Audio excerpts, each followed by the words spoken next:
Hola, buenas noches a todos, bienvenidos de nuevo a este pequeño rincón del cinéfilo y muchísimas gracias por escucharme. Hoy vamos a hablar de una película muy importante dentro de lo que es la historia del cine y una película que se puede decir que es un referente de toda una generación, la generación de principios de los 70 en Hollywood. Todos sabemos que a principios de los años 70, finales de los años 60, esto es algo que os lo he contado ya muchas veces en el canal, Hollywood cambia por completo. Después de la realización de una serie de superproducciones, como las de Samuel Bronston, como La caída del Imperio Romano de Anthony Mann en el 64, todo lo que son los grandes estudios dejan de invertir grandes cantidades absolutamente monumentales en sus proyectos cinematográficos, porque se puede decir que estos proyectos a la larga daban beneficios, pero a corto plazo no. Y además es que muchos de los actores, muchos de los directores que el cine clásico se puede decir que les había visto crecer dentro de su etapa, dentro de los años 30, de los años 40, de los años 50, también parte de los años 60, empiezan a retirarse, otros empiezan a fallecer, y van saliendo, digamos, nuevos talentos, nuevos directores, nuevos actores, nuevos talentos como guionistas, que van a emprender en Hollywood, digamos, un cambio muy brusco. Se puede decir que le van a dar la vuelta a la tortilla. Martin Scorsese es uno de ellos, junto con Brian De Palma, Spielberg, Coppola y muchas veces que os he nombrado a todo este grupo de directores.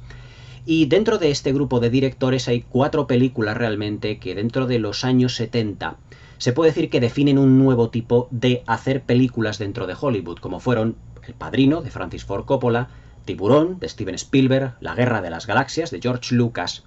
y también una película de Martin Scorsese en 1976, que es realmente un retrato de cómo había quedado la sociedad de Estados Unidos dentro de lo que había sido el marco de los años 70 al final de la guerra de Vietnam. Al final de la guerra de Vietnam, pues Estados Unidos se sume, la gente, la sociedad se sume dentro de lo que es la mentalidad de la gente, la manera de hacer política, de lo que había sido la administración Nixon, se sume en una gran decepción, en un gran pesimismo, que queda reflejado pues también en la manera de hacer películas, donde muchos personajes se puede decir que, digamos, se toman la justicia por su mano, después de que realmente pues en Estados Unidos se perdiera la guerra de Vietnam. Y la película que vamos a comentar esta noche se puede decir que expresa completamente ese pesimismo, toda esa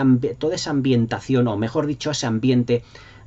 tan descorazonador que quedó después de que de Estados Unidos perdiera la guerra de Vietnam, en lo que es el reflejo de sus calles, en lo que es, digamos, el tratamiento y evolución de los personajes, en cómo los personajes viven como una especie de burbuja, en el que los personajes no se toman muy en serio a sí mismos. La verdad es que la guerra de Vietnam fue un golpe muy duro para Estados Unidos y se reflejó todo ello en sus producciones cinematográficas. En 1976, Martin Scorsese, con un guión realmente extraordinario, de Paul Schrader, además que Paul Schrader basó en el guión de esta película muchas de sus vivencias personales, luego hablaremos un poquito de ello, y con la ayuda de Robert De Niro, el actor que 2 años antes había ganado el Oscar al mejor actor de reparto por El Padrino 2,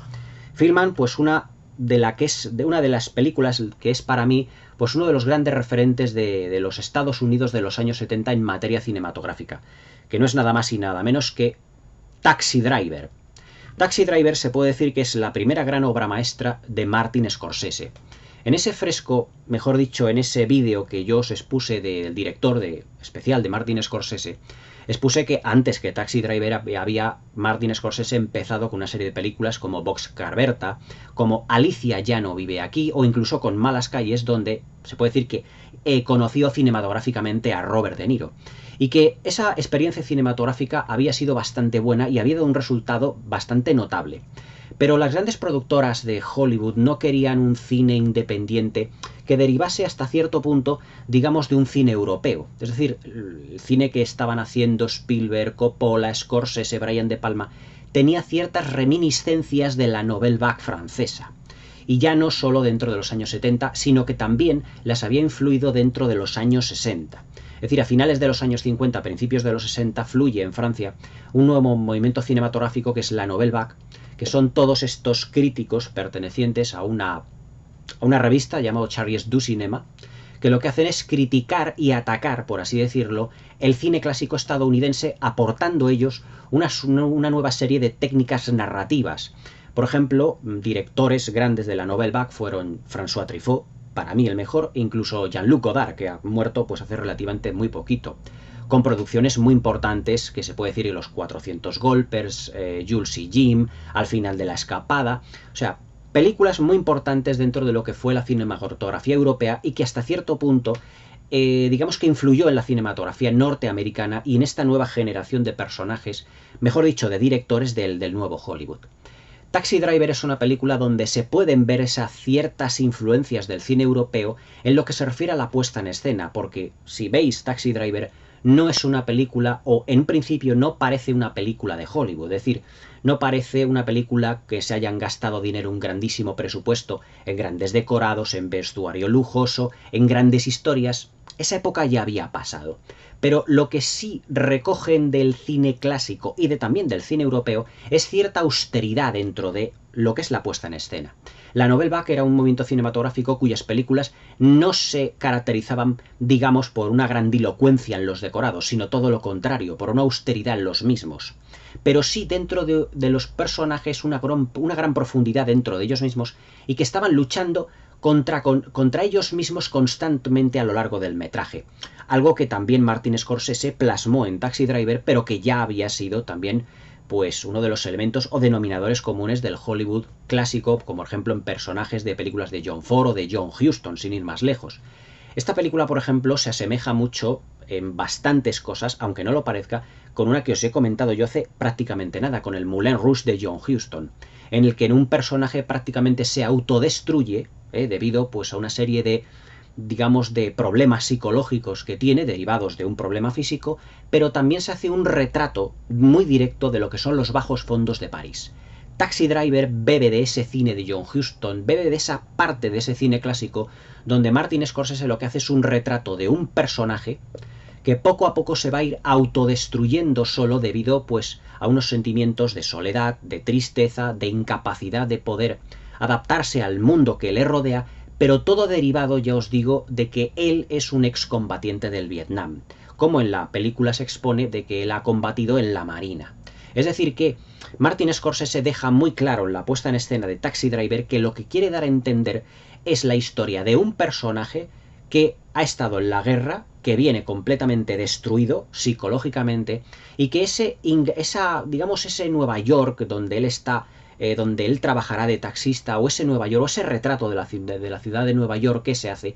no tiene absolutamente nada que ver con lo que él piensa que debe de ser Nueva York. Y en la película ya veremos que se toma incluso la justicia por su mano, cometiendo una serie de crímenes, de asesinatos, que evidentemente pues le han llevado su mente en un proceso completamente como de descomposición. Es decir, su mente pues ha ido cayendo prácticamente a los infiernos debido a una serie de problemas físicos y psicológicos que él arrastraba ya, derivada seguramente de la guerra de Vietnam. Por lo tanto, lo que Taxi Driver lo que nos está dando a entender así en la puesta en escena de buenas a primeras es el retrato de un personaje que tiene una gran incapacidad para acoplarse al mundo que le está rodeando, debido a que él viene del frente, viene de Vietnam precisamente. Si os acordáis también del comentario que hice de los mejores años de nuestra vida, los personajes como Dana Andrews, Fredric March o Harold Russell también les cuesta adaptarse después de venir de la guerra a toda esa ciudad estadounidense que parece que le va a recibir con los brazos abiertos, pero que tienen ciertas dificultades en poder establecerse en ese mundo que ha cambiado tanto precisamente después de ellos venir de la guerra. En Taxi Driver ocurre exactamente lo mismo, pero claro, con unas consecuencias muchísimo más viscerales en todo lo que se expone, llevándole a las alucinaciones, al paroxismo y digamos a casi una enfermedad mental, realmente, del personaje que interpreta Robert De Niro llamado Travis Bickle. El guión,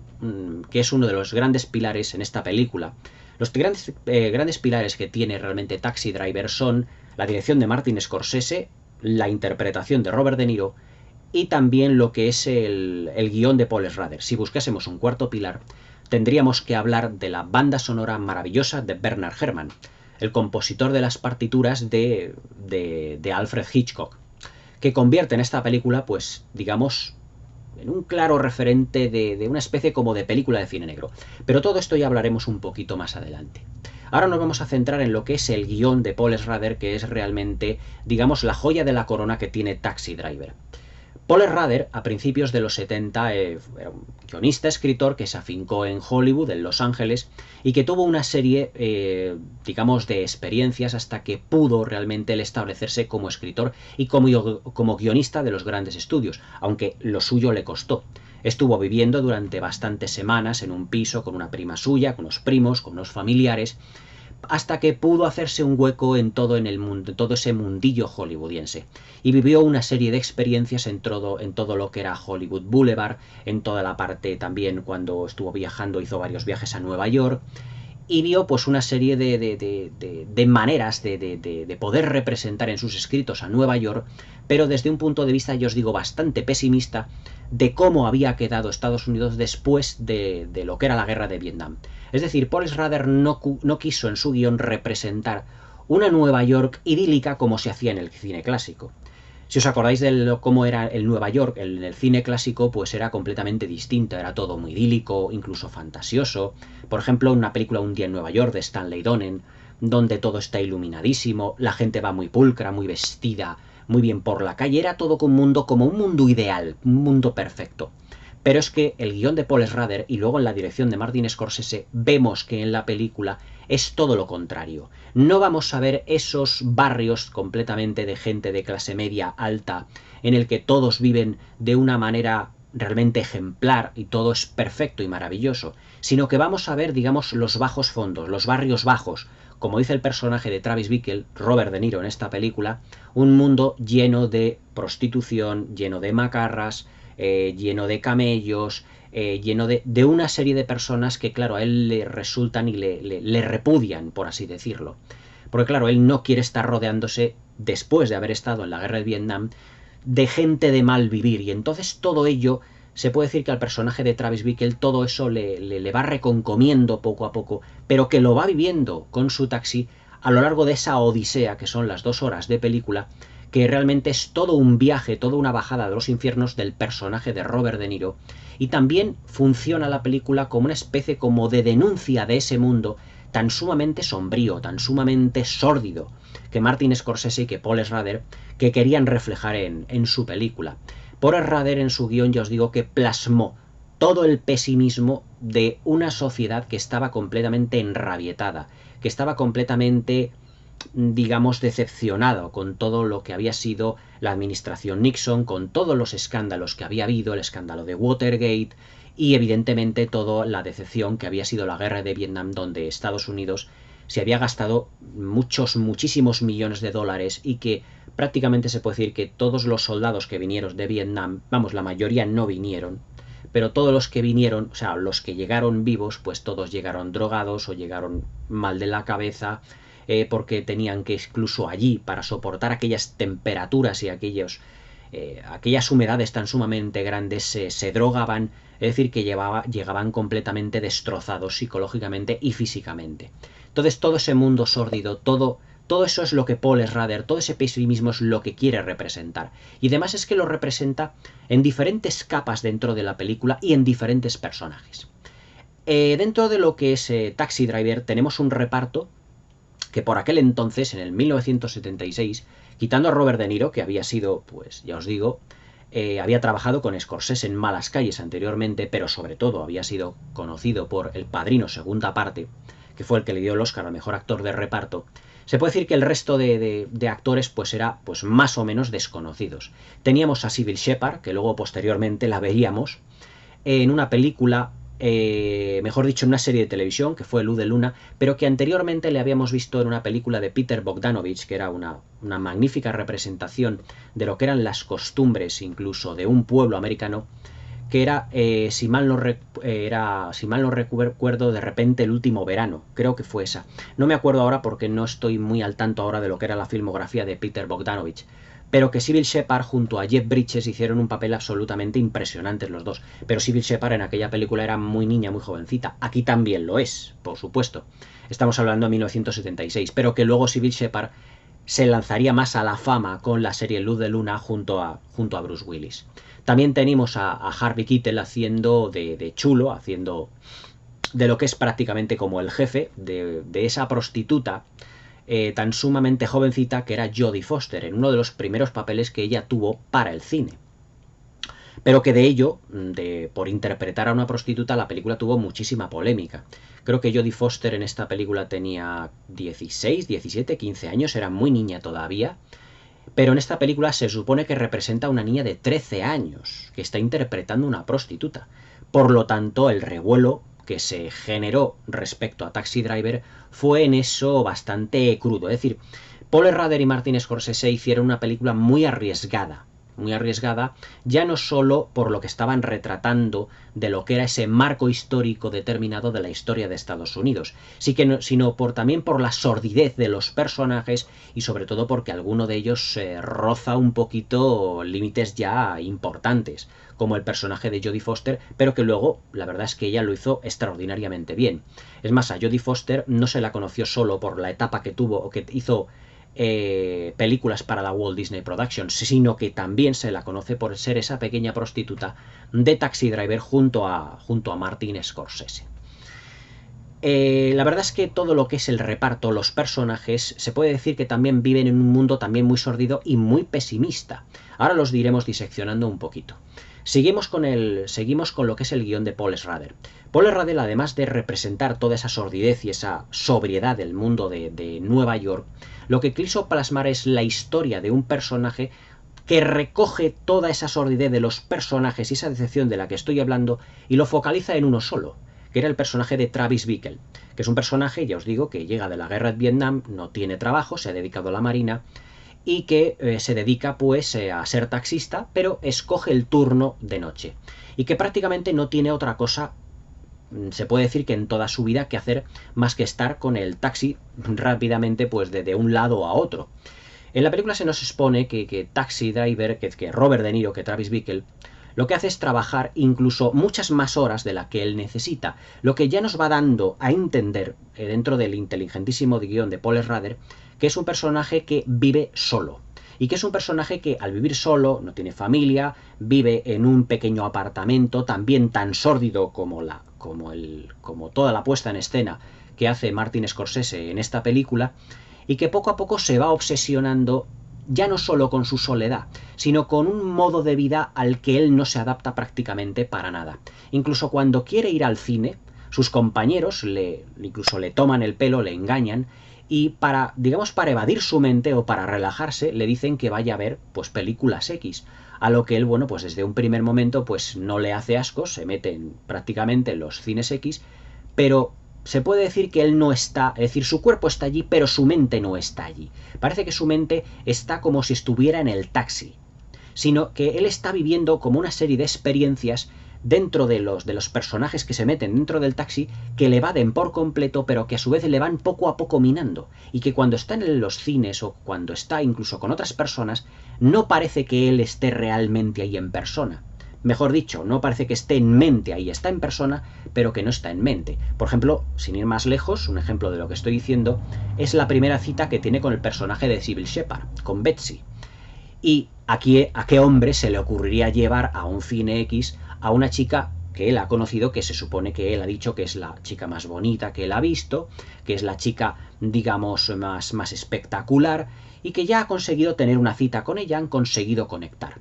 Pero claro, pues Betsy, cuando se ve en aquel cine, pues ella se sale corriendo y le dice que ese no es su mundo, que ese no es realmente la manera de ver las cosas. Digamos que aquí Travis Bickle se ve que es un personaje que no es capaz de adaptarse, digamos, a lo que ya no sean los gustos del personaje de Betsy, sino que es que no se da cuenta realmente que a lo mejor esos gustos no le pueden satisfacer bien al personaje de Cybill Shepherd. Y dentro de lo que es, digamos, esa radicalidad que tiene el personaje de Travis Bickle, lo que hace es dar por completo de lado a Betsy y decir: yo pensaba que Betsy, todo esto es una voz en off, ahora hablaremos de lo que es el concepto de voz en off aquí en esta película, que le da un aire muy de cine negro clásico, aunque yo digo que la planificación y el desarrollo de personajes tiende más a lo que es el cine europeo, por las capas que tienen los personajes, pero que Travis realmente es una persona que es bondadosa y que no pretende hacer daño. Sin embargo, ve o está realmente en un mundo que no le comprende absolutamente para nada. Él se puede decir que es un incomprendido. Y Betsy también se puede decir que es un tanto dura con él, porque aunque Travis intenta decirle, hablando por teléfono, ¿quieres estar conmigo de nuevo? ¿Quieres venir? ¿Quieres que quedemos? Él sigue insistiendo porque él sigue estando enamorado de ella. Pero ella, digamos que corta radicalmente con Travis. Y en esa voz en off, ya os digo,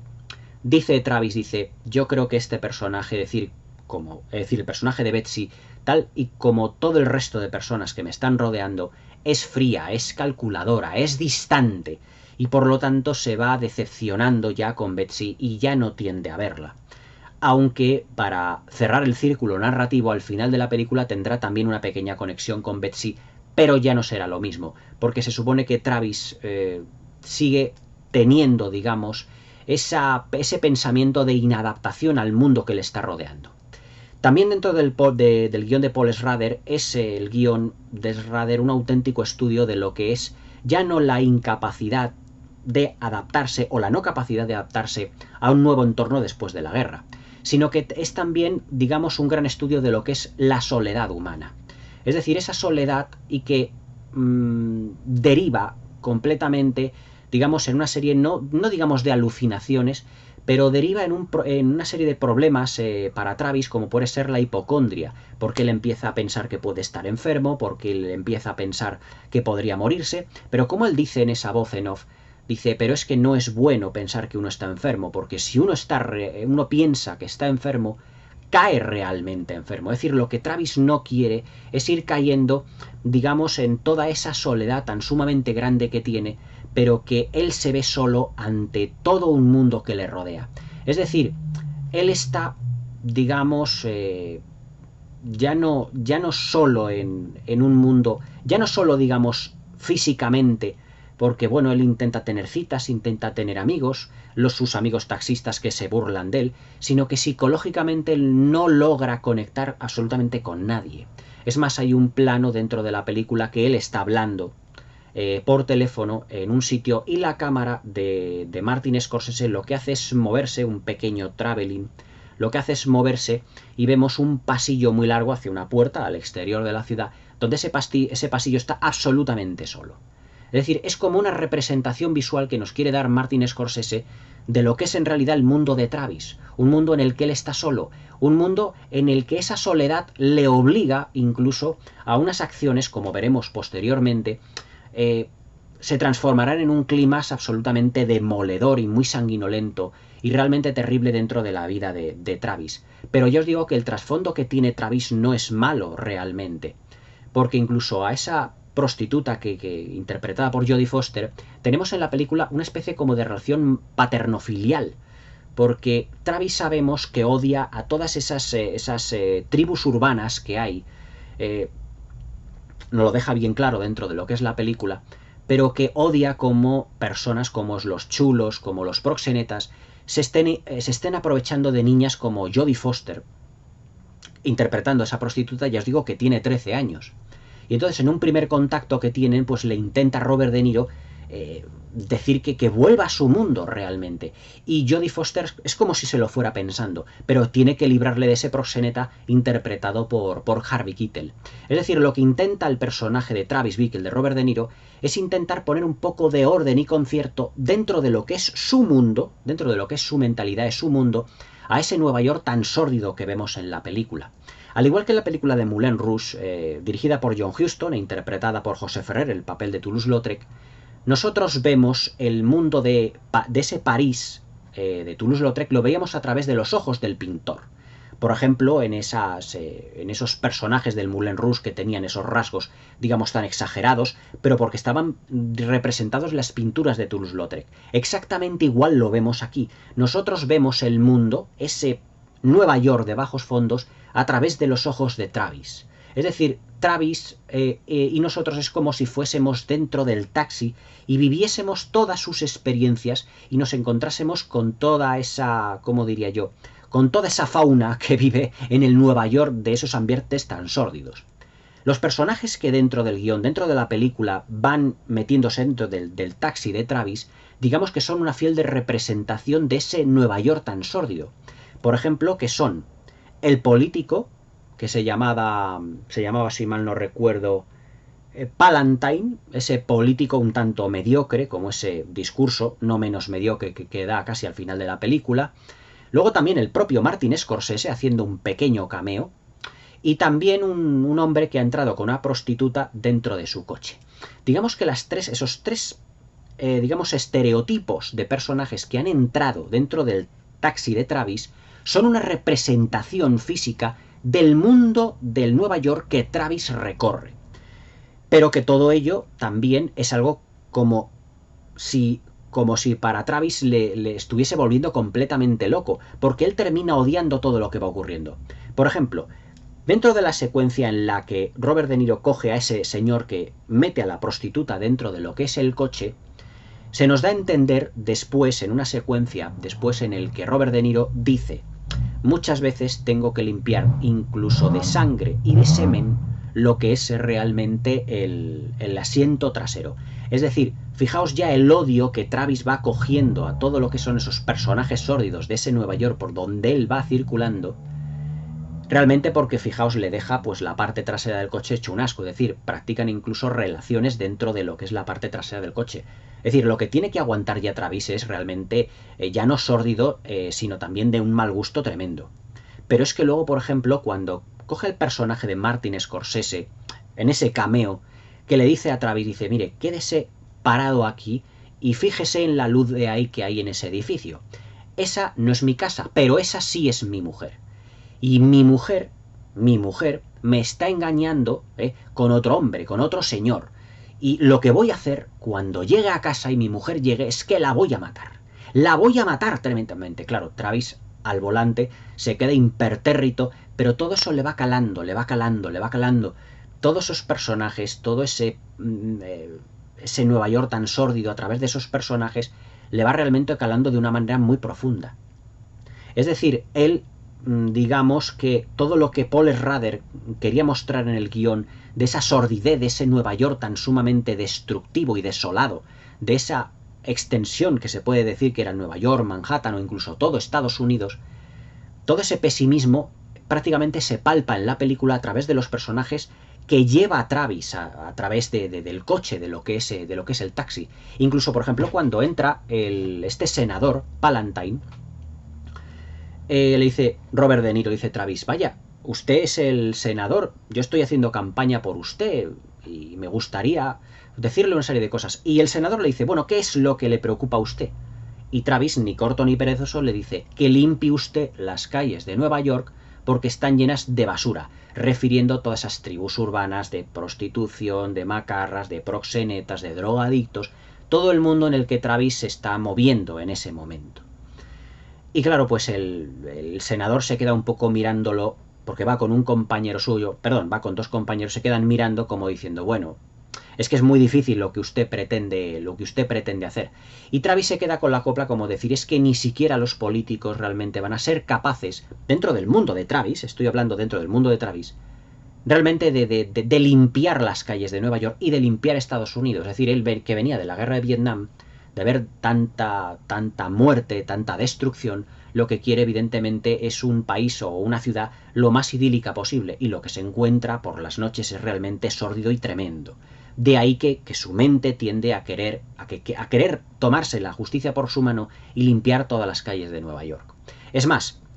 esta película también funciona además como una gran y gigantesca crítica social, sobre todo mostrado en el personaje del político de Palantine, porque ya os digo que en los años 70 hubo, ya os digo, pues la administración Nixon, todos los escándalos que hubo, lo del Watergate, la decepción del Vietnam, y en Estados Unidos había un clima bastante antipolítico. Y un clima antipolítico que además Paul Schrader y Martin Scorsese dentro de Taxi Driver, dentro de esta película, lo muestran en el personaje, en el senador Palantine, como un senador, además como un personaje que quiere llegar a la presidencia de los Estados Unidos, pero que en la película hace un discurso, pero es un discurso, si os fijáis, absolutamente mediocre. O sea, es un discurso que no tiene, digamos, profundidad, que dice muchas banalidades, muchos convencionalismos, dice muchas cosas pero no dice nada, en realidad como muchos políticos en general. pero que claro, Travis pues realmente que le oye pues está allí como sonriéndose, va a uno de los mítines, está sonriendo delante de él como diciendo, bueno, lo que me estás contando es absolutamente genérico, de marca blanca, no tiene profundidad, no tiene cuerpo, sino que es una serie de convencionalismos estúpidos que tú me estás vendiendo para que yo te vote. En realidad es un retrato que hace Martin Scorsese y Paul Schrader dentro de lo que fue el mundo de la política en Estados Unidos dentro del año 76. Y además es que Travis lo que hace en dos secuencias, si os dais cuenta, es una burlarse de lo que es uno de los guardias jurados que hay allí, protegiendo lo que es la campaña electoral de este senador, y luego ya casi al final de la película, cuando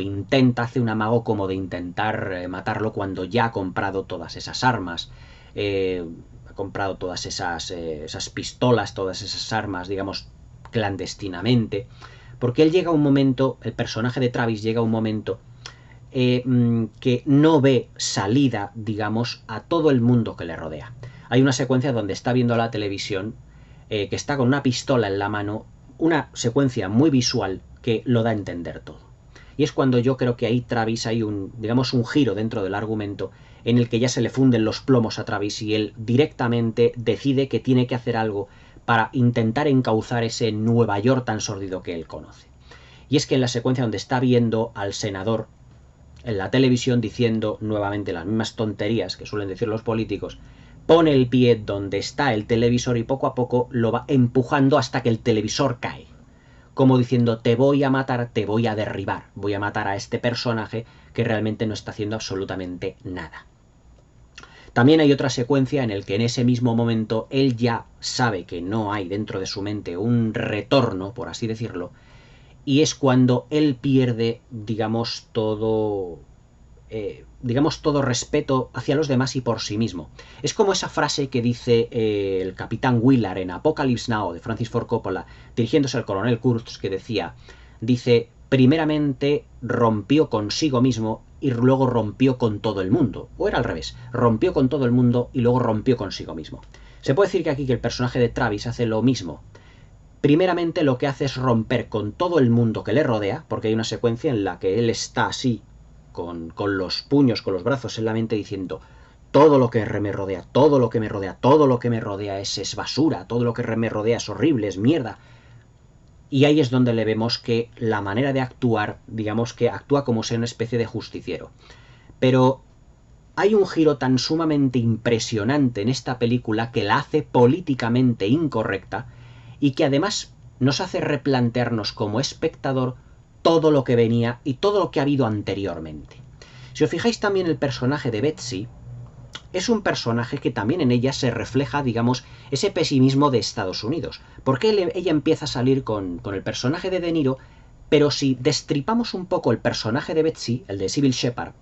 nos damos cuenta de que también poco le importa la campaña que ella está haciendo a favor de ese senador.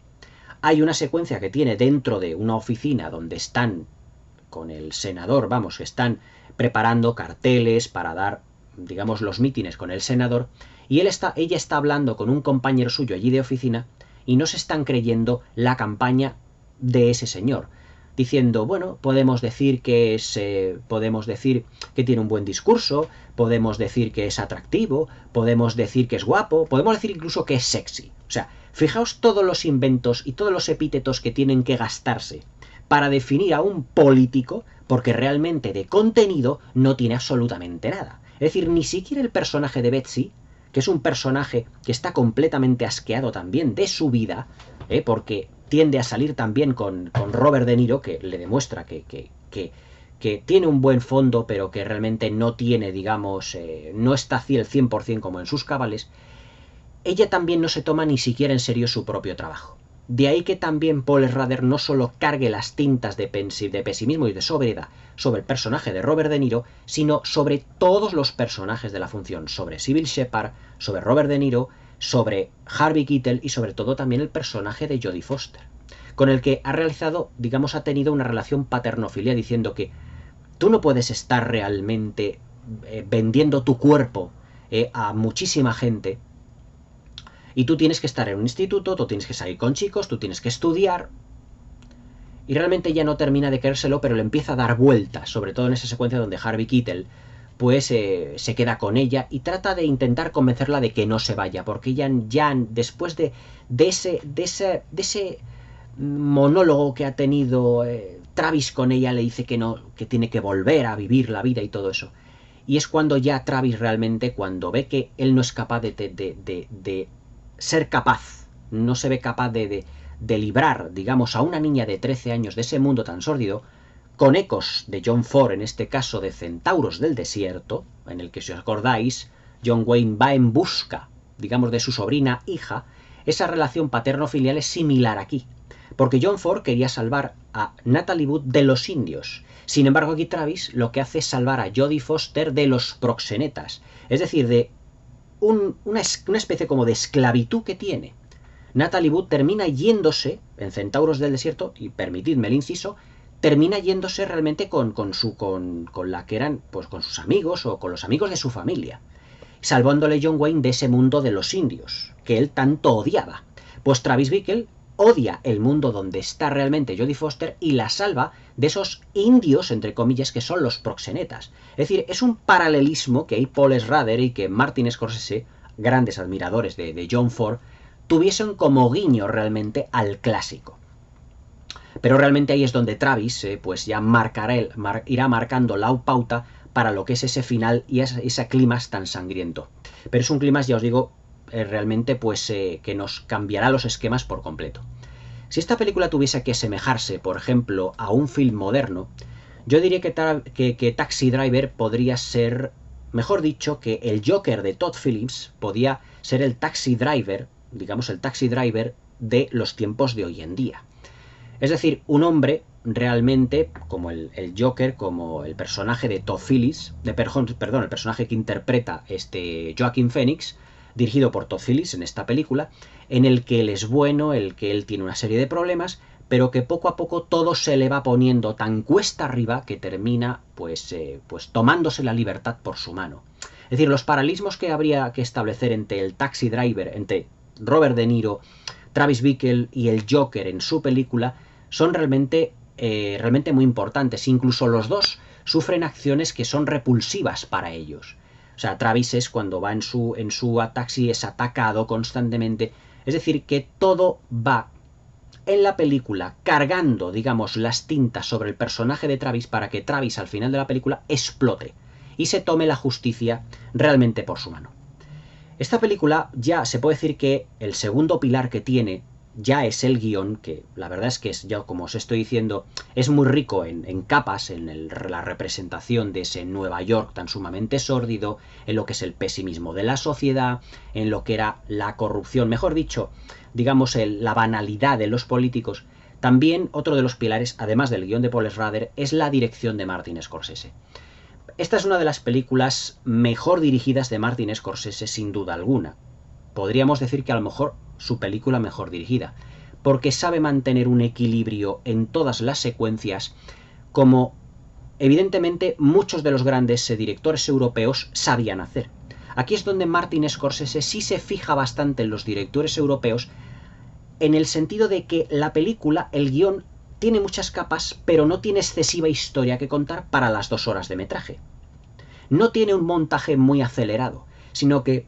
se puede decir que es una película que se cuece a fuego lento. Es una película en la que Martin Scorsese imita a los directores europeos, dejando que los personajes se desarrollen ampliamente, dejándoles espacio para respirar, en donde Martin Scorsese deja a cámara quieta, sobre todo en esa escena que tiene con Peter Boyle,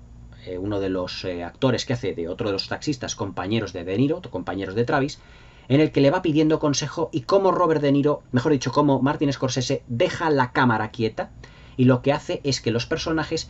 puedan, digamos, desarrollarse ampliamente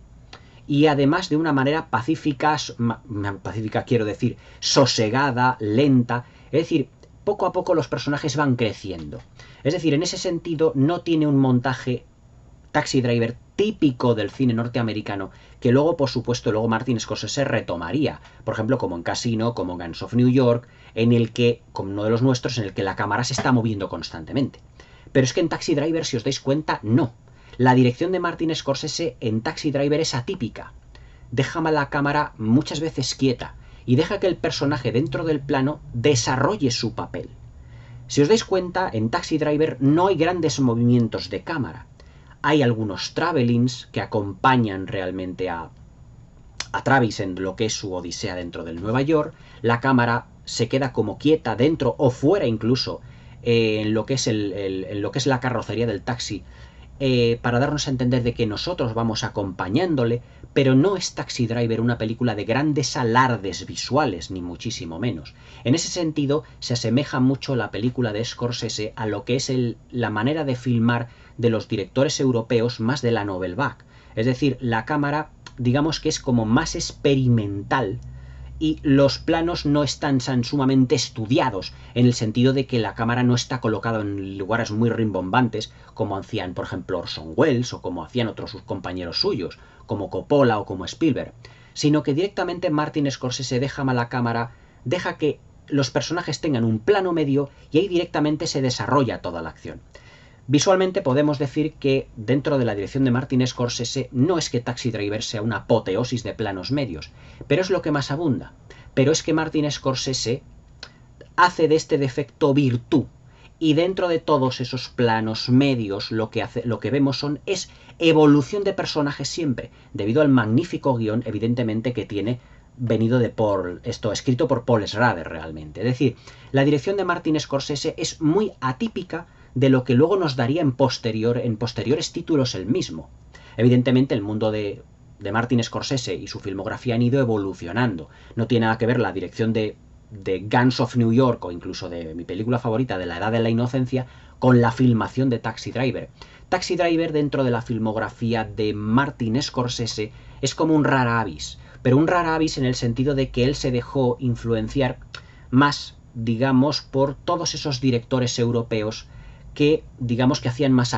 cine de arte y ensayo, un cine, digamos, más pausado, un cine, digamos, donde había pocos alardes técnicos, pocos alardes visuales, sino que incluso el uso del color, los movimientos de cámara, digamos que son más parcos en ese aspecto. Pero es que Taxi Driver es una historia que no lo necesita. O sea, Martin Scorsese, luego veríamos que su estilo visual ha evolucionado muchísimo con el paso de los años. Pero es que en Taxi Driver no necesitó de un estilo visual ni excesivamente depurado, ni excesivamente rimbombante o vanguardista, sino que es un estilo visual muy sencillo, en donde los personajes, digamos que están dentro del plano, no tiene grandes movimientos de cámara, solo algunos lentos, pero sí lo que hace es a su vez un guiño a las películas de cine negro, como os he comentado anteriormente. Si os dais cuenta, la mayor parte de la película está narrada por el personaje de Travis Bickle. Es decir, la película, digamos que en ese sentido, se puede asemejar más a lo que es un cine noir, un cine negro. Es decir, si a esta película la ponemos en blanco y negro, directamente es cine negro. O sea, para mí, yo siempre he visto la película de Taxi Driver más que como, evidentemente, el drama que tiene, pero también con muchas reminiscencias del cine negro. Evidentemente, dentro del cine negro, si os acordáis, teníamos la chica que estaba enamorada realmente del protagonista y la femme fatale. Pero es que aquí también tenemos dos chicas, Sybil Shepherd y Jodie Foster. ¿Podríamos decir que Sybil Shepherd tiene rasgos de femme fatale y a su vez de la chica buena enamorada de Travis? Los tiene. Pero también podemos decir lo mismo del personaje de Jodie Foster, de Iris. Es un personaje que también tiene rasgos de femme fatale porque es una prostituta, pero a su vez también tiene rasgos de chica no enamorada de Travis, pero sí hasta cierto punto encariñada con él, porque es la chica que es el hombre que le ha abierto los ojos a que deje el mundo de la prostitución. Es decir, en eso Martin Scorsese le gusta jugar un tanto a la ambigüedad, pero claro, evidentemente desde un punto de vista, digamos, más del guionista, de Paul Schrader. Si evidentemente hubiésemos dicho que Sybil Shepherd, o hubiese desarrollado Sybil Shepherd como una femme fatale y Jodie Foster como una enamorada, o viceversa, evidentemente estaríamos hablando de una película cine negro de libro. Pero ya os digo que las reminiscencias que hace Paul Schrader y Martin Scorsese a la hora de crear una puesta en escena en una película tiene más reminiscencias europeas, y esas reminiscencias de cine noir, digamos que están, digamos, como con pequeñas pinceladas, pero nada más. Y luego, evidentemente, lo que es el desarrollo del protagonista, que ya os digo que al igual que el Toulouse-Lautrec de John Huston, un director que también le hubiese gustado, por ejemplo, realizar este tipo de películas de personajes que van prácticamente, o que se hunden prácticamente en su mundo. Ya lo hizo, por ejemplo, en Vidas Rebeldes, aquella película de Montgomery Clift, Clark Gable y Marilyn Monroe, que era la historia de, se puede decir que de tres perdedores. Aquí, al igual que en esas películas, al igual que el John Huston de Toulouse-Lautrec, mejor dicho, de Moulin Rouge, el personaje de Toulouse-Lautrec es un perdedor dentro de lo que es su vida, dentro de lo que es su clímax, dentro de lo que es ese, digamos, ese microclima que tiene dentro de su mundo. El Travis Bickle de Martin Scorsese también se asemeja mucho a estos personajes. Se asemeja mucho al Clark Gable, a la Marilyn Monroe y al al Montgomery Clift de John Huston. También de John Huston se asemeja mucho a ese José Ferrer que interpreta a Toulouse-Lautrec. Se asemeja mucho a ese Joaquín Phoenix que interpretó al Joker en la película de Todd Phillips. Es decir, personajes que tienen o que funcionan dentro de la película como una bomba de relojería, que no están a gusto dentro del mundo que les ha tocado vivir, que realmente poco a poco se van hundiendo en un mar de sinsentidos, en un mar de alucinaciones, en un mar de un mundo fantasioso en el que llega un momento que es que no quiere saber nada de nadie, odia a todo el mundo y que realmente, digamos que rompe con todo el mundo. Es decir, Travis Bickle es un personaje profundamente atormentado por su vida, por su soledad. Tal como dice en esa voz en off, dice: toda mi vida he estado solo. Toda mi vida, en cualquier parte, en cualquier cosa que hiciera, siempre he estado solo. Es decir, es un relato absolutamente descorazonador de la vida de Travis y que no le queda pues prácticamente nada en este mundo. ¿Qué le queda al final de la película? Pues digamos que le queda, pues intenta ajusticiar, digamos, a ese proxeneta que representa Harvey Keitel y que tiene atrapada en ese mundo a esa niña que es Jodie Foster, la que interpreta a la prostituta de Iris, que es Jodie Foster. En ese clima es totalmente sangriento en el que hace una total masacre, pero que él no quiere realmente, no se quiere a sí mismo. Y él, como se pone la pistola aquí después de ese clima tan sanguinolento, y dispara varias veces y no hay balas. También podríamos interpretar Taxi Driver como una especie, o mejor dicho, el personaje de Travis dentro de todas las capas que tiene, como una especie de ángel de la guardia de determinados personajes en esta película. Funciona como ángel de la guarda del personaje de Jodie Foster, porque es el que tiende a mostrar el camino de la corrección al personaje de Iris, de Jodie Foster. Por lo tanto, no se puede ver como un ser malvado realmente que dispare indiscriminadamente o que odie indiscriminadamente, sino que también tiene un lado bondadoso, porque él quiere librar al personaje de Jodie Foster de todo lo que es ese mundo sórdido. Pero claro, no da un duro ni siquiera por su persona, en esa carta que le escribe diciendo: te doy dinero, pero cuando leas esta carta estaré muerto. Es decir, qué retrato tan sumamente descorazonador y pesimista de un personaje que inmiscuido en su propia soledad y en su propio mundo, no se valora absolutamente nada. Es decir, llega a un momento en el que dice: estoy solo en el mundo, ¿qué es lo que voy a hacer? No tengo otra cosa que hacer más que acabar con mi vida, pero en pos de una especie de justicia que él cree, en que él se toma la justicia por su mano. Y luego, como vemos al final de la película, ese giro inesperado que dice que, con todo lo que había organizado Travis, que había destruido una especie de banda de proxenetas, de corrupción, de maleantes, y que había dejado libre al personaje de Iris, de Jodie Foster, y cómo recibe una carta del padre de Iris, de Jodie Foster, diciéndole: gracias por devolvernos a nuestra hija. O sea, aquí Martin Scorsese nos arrea una auténtica puñalada al final de la película, porque vemos un personaje que se ha ido por un lado derrotero, por un camino por unos derroteros realmente terribles, en el que se ha tomado la justicia por su mano, pero que sabemos que no tiene un trasfondo realmente malévolo él, pero que luego lo que ha hecho ha estado bien, ha estado correcto. Por lo tanto, ¿es el personaje de Travis un héroe o es un antihéroe? Y hay también parte de esa ambigüedad que Martin Scorsese, al igual que los directores clásicos, ha sabido realmente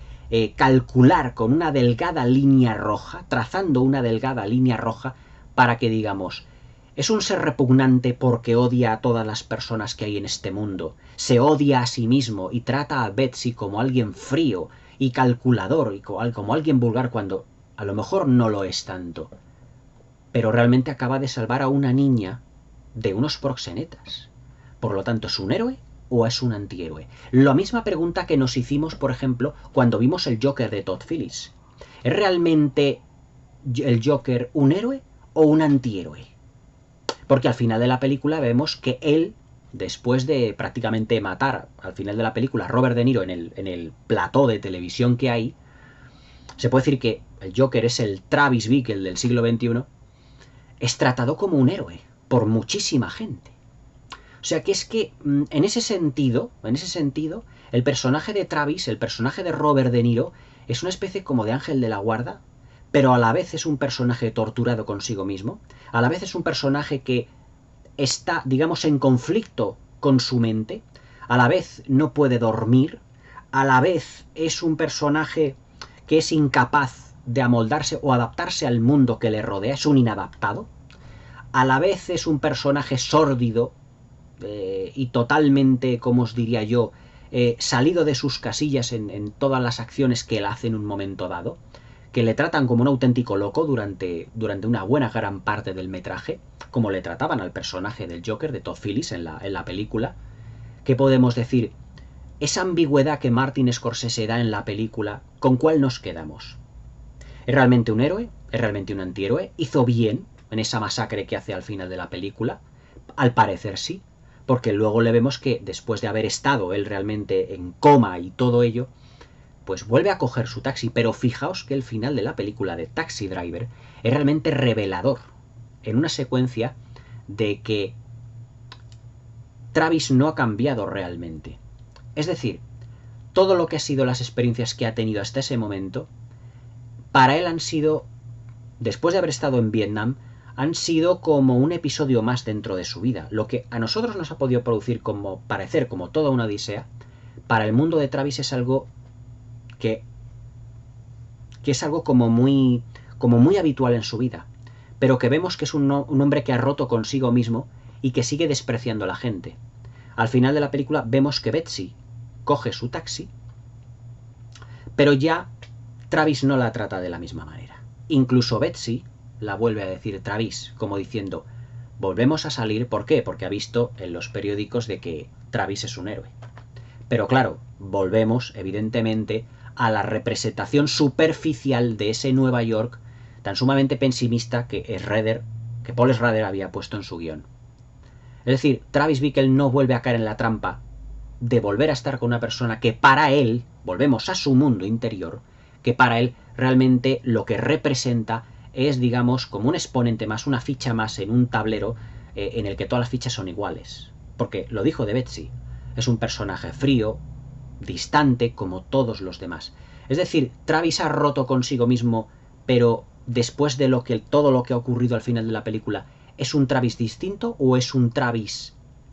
que sigue siendo el mismo de siempre? Yo creo que sigue siendo el mismo de siempre, pero es una interpretación, es un final muy abierto a diversas interpretaciones que Martin Scorsese nos da dentro de la dirección de su película. Es decir, ¿cómo poder volver a tratar a Travis realmente después de todo esto? El tercer pilar que hay que comentar, hemos hablado de la dirección de Martin Scorsese, excelsa en todo lo que estoy contando, del guión tan sumamente profundo, lleno de pesimismo y de sobriedad de Paul Schrader, pero también el tercer pilar de esta película es la interpretación de Robert De Niro. Robert De Niro,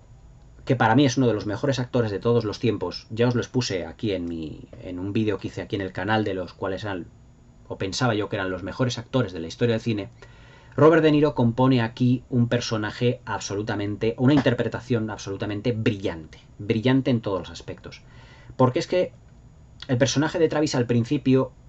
quiere ser como muy amable con todo el mundo. Él se esfuerza en ser amable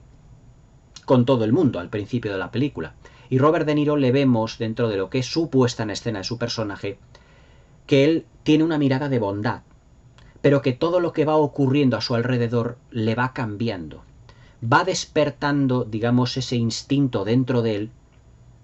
que le llevará a esa bajada de infiernos tan sumamente brutal hasta el final de la película. Pero es que el semblante de Robert De Niro a lo largo, su expresión, su semblante, sus posturas, sus gestos, lo van delatando. Primeramente, es un chico que va cogiendo el taxi, va haciendo sus rondas, pero que poco a poco la gente a la que va cogiendo no le va gustando y que poco a poco yo os digo que los va como odiando a todas esas personas que representan ese Nueva York de los bajos fondos.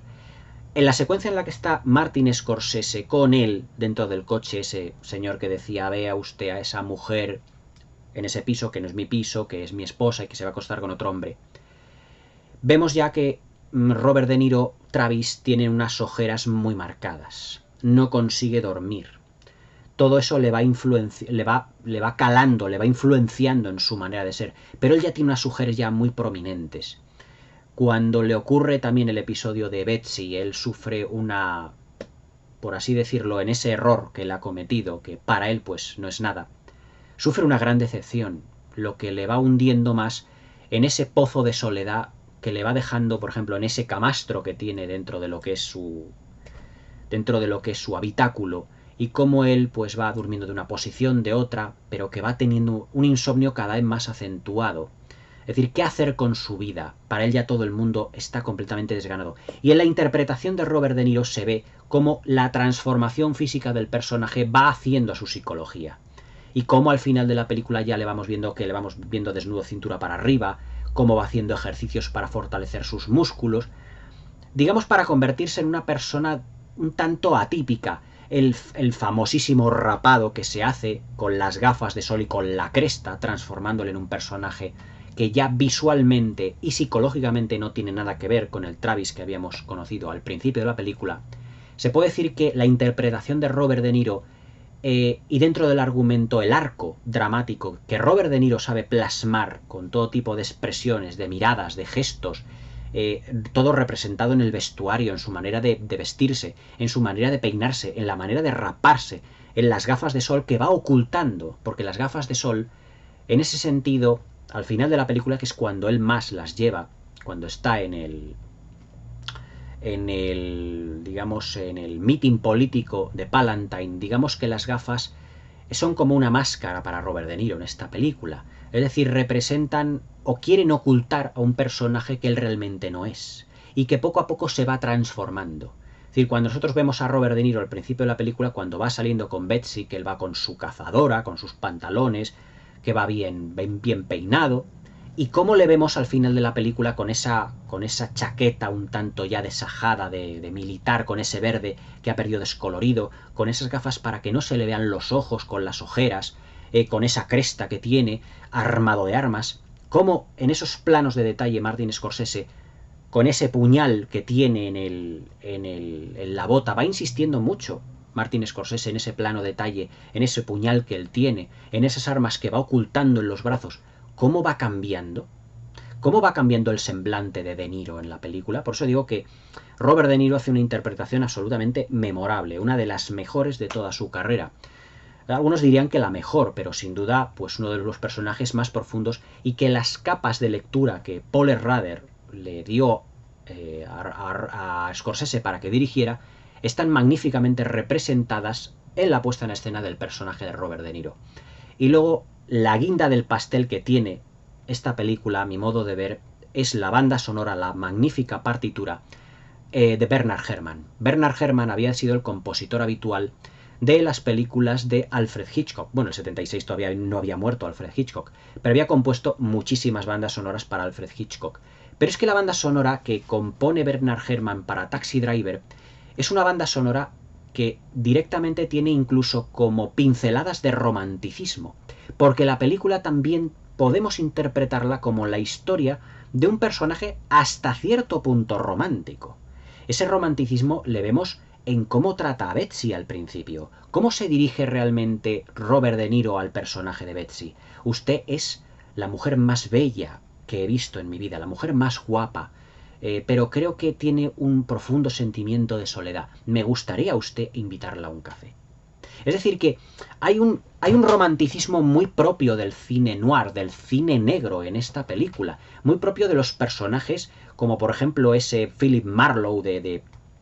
del sueño eterno de Howard Hawks. Es decir, ese romanticismo palpable que tenía también el personaje Humphrey Bogart en Tener y no tener, cuando se encuentra con el personaje de la flaca, que era el personaje de Lauren Bacall, que la llama así en Tener y no tener, le llama la flaca,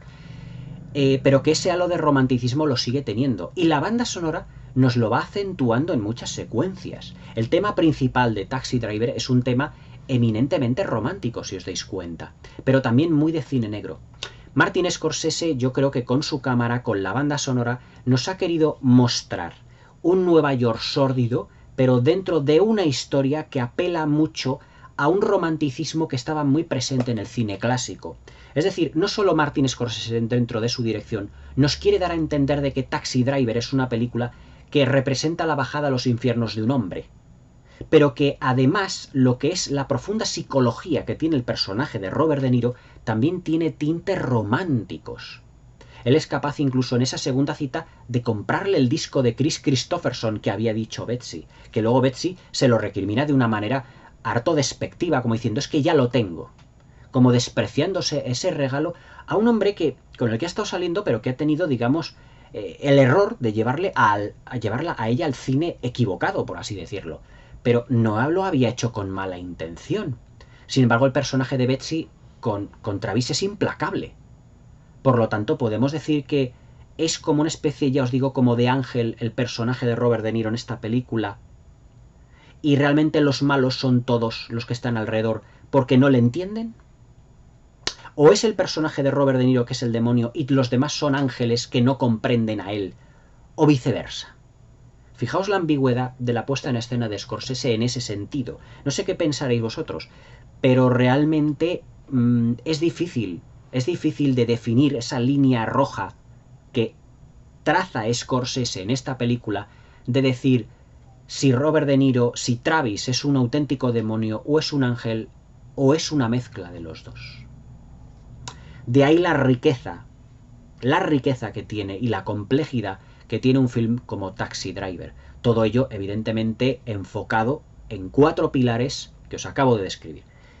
El guión de Paul Schrader, basado en todas las vivencias que tuvo él realmente en sus viajes a Nueva York, a Los Ángeles, digamos en esos ambientes sórdidos y en ese nuevo Hollywood que estaba empezando y todas las dificultades que tuvo. En la dirección de Martin Scorsese, que lo que hace es, digamos, que acoplarse un poco a lo que es la planificación un tanto europea, pero sin renunciar a cierto clasicismo en el tratamiento de los personajes, sobre todo acercándose al cine de John Huston. La interpretación de Robert De Niro, que con sus miradas y con sus expresiones, con su puesta en escena derivada de lo que es sus miradas, de lo que es el vestuario, va recorriendo un arco narrativo realmente complejo y muy difícil de definir en cada secuencia, y también un cuarto pilar que es la banda sonora de Bernard Herrmann, que lo que hace es acoplar un tanto de romanticismo, una guinda de romanticismo a una historia que se me antoja muy de cine negro, muy de personaje sórdido, como lo pudieran ser, por ejemplo, personajes sórdidos como el Kirk Douglas del Gran Carnaval, como por ejemplo el William Holden del Crepúsculo de los Dioses, o incluso, mejor dicho, la Norma Desmond del Crepúsculo de los Dioses. Acordaos que Norma Desmond, al final del Crepúsculo de los Dioses de Billy Wilder, termina perdiendo también la cabeza. O sea que fijaos los paralelismos que podemos tener de Taxi Driver respecto también de cine negro. Muchas veces se ha dicho que esta película pues es más una película dramática, pero yo creo que tiene mucho más... Bueno, evidentemente dramática lo es una gran tragedia. Sobre todo es la tragedia de ese viaje a los infiernos de Travis Bickle. Pero sobre todo lo que es una película de cine negro un poco al estilo europeo, al estilo moderno, con reminiscencias incluso, ya os diría yo, ya no solo a la Nouvelle Vague, sino incluso al realismo poético francés. Realismo poético, esa poesía en el personaje de Travis, en la manera que tiene de comportarse, en esa manera incluso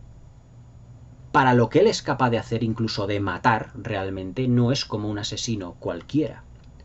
sino que él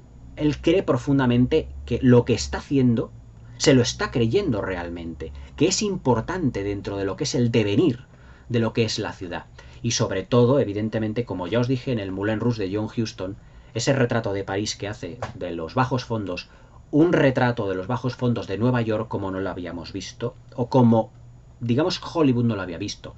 En las películas de Woody Allen ya sabemos cómo Woody Allen trata al Nueva York, es decir, desde un punto de vista, digamos, idílico y romántico, pero es un romanticismo enclavado en las relaciones personales de los personajes que están en conversaciones dentro de lo que son cafeterías, de lo que son hoteles, de lo que son restaurantes, incluso, como en Manhattan, por ejemplo, incluso en paseos a caballo en Central Park. Es ese romanticismo un poco más de intelectualidad, con ese punto de intelectualidad que le daba Woody Allen. Pero luego también esa representación del Nueva York y de las ciudades estadounidenses que teníamos en el Hollywood clásico tan idílicas. El San Luis de Cita en San Luis, el Nueva York de Un día en Nueva York, evidentemente, pero el romanticismo, digamos, de los bajos fondos del underground que representa el cine de Scorsese, de ese Nueva York empobrecido, de ese Nueva York clandestino de proxenetas, de macarras, de prostitutas, todo embadurnado de un halo de romanticismo, pero que Martin Scorsese lo ve desde un punto de vista un tanto distante para el espectador, pero muy cercano para el personaje de Travis, que será todo lo que le vaya, digamos, como condicionando constantemente. Para mí, Taxi Driver es la primera gran película importante de Martin Scorsese dentro de lo que es su vida como cineasta, su primera gran obra maestra y uno de los grandes clásicos y una de las grandes obras de arte de la historia del cine de todos los tiempos. Taxi Driver es un título capital dentro de lo que es la filmografía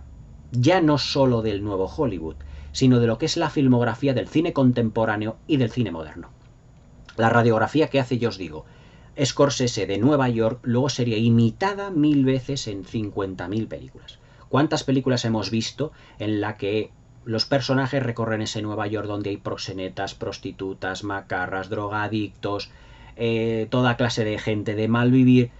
¿Todas de dónde vienen? Todas vienen de Taxi Driver.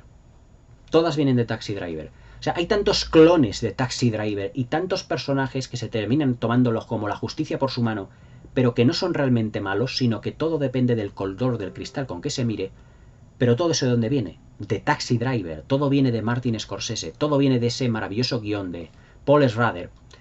y de la magnífica interpretación de Robert De Niro y evidentemente de esa partitura realmente maravillosa que nos va acompañando la película y que nos va aliviando un poco de ese pesimismo, de esa sordidez, de todos esos personajes que no saben lo que quieren, que son tan ambiguos, que representan el mundo de Taxi Driver, que representan del mundo de Martin Scorsese en esta película. Una partitura absolutamente genial. Para mí, Taxi Driver de Robert De Niro como protagonista, y de Martin Scorsese como director, y hay que decirlo también como Paul Schrader como guionista, representa pues una de las obras cumbres del cine de todos los tiempos. Si hubiese que hacer otra lista de las siguientes mejores películas de la historia del cine, las siguientes 15 o siguientes 12 a las que hice, en las siguientes 12 estaría indudablemente Taxi Driver. Es una película, yo creo que modélica, tanto en el modo de plasmar un personaje con ese punto de ambigüedad que solo los clásicos sabían darle, pero que te sales del cine haciéndote preguntas del porqué de muchas cosas. Al igual que saliste del cine o que salimos del cine después de ver la del Joker, exponiendo o pensando muchas cosas, Taxi Driver es realmente su referente más directo. Es más, Martin Scorsese fue el productor, uno de los productores del Joker de Todd Phillips. Para mí Taxi Driver es de lo mejorcito que se ha filmado jamás de la mano de uno de los grandes directores de todos los tiempos, que es Martin Scorsese sin duda alguna. Dentro de la grandísima filmografía de este director, del mejor director de actores vivo, para mí el mejor director es hoy en día Spielberg. Pero si nos tenemos que referir a director de actores, ese es evidentemente Martin Scorsese. Un Martin Scorsese influenciado por el cine europeo, por John Huston, por John Ford, por su temática, por cierto lo de romanticismo, por cierto toque de cine negro, pero también con una historia profunda que representaba una fotografía de lo que era Estados Unidos y el Nueva York de los años 70, tras escándalo de Watergate, guerra de Vietnam, etc. Es decir, un Estados Unidos muy pesimista ante todo lo que